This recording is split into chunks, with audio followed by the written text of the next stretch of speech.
In today's video, I'm going to teach you how to create a line chart in Google Sheets.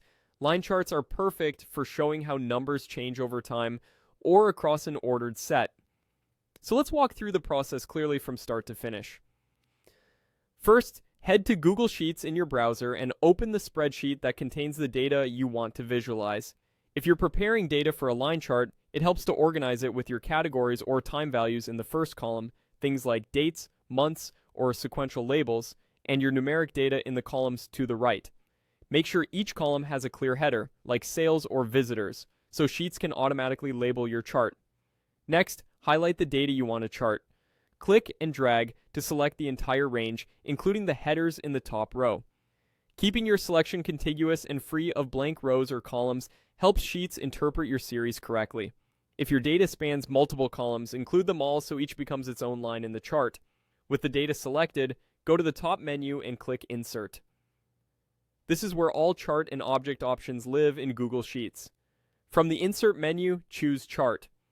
Sheets will immediately create a default chart on your sheet and open the chart editor on the right side of the screen. Don't worry if the first chart you see isn't a line chart, that's normal. Now, look at the chart editor, specifically the Setup tab. Find the chart type dropdown. Click it to open the gallery of available chart types. You'll see several categories including line, column, and bar charts. Choose line. As soon as you click line, the chart on your sheet will update to a line chart. If you included multiple numeric columns, each one appears as a separate line with a different color. The first column in your selection will become the horizontal axis, and your headers will be used for labels, which is why selecting the header row at the start is so helpful.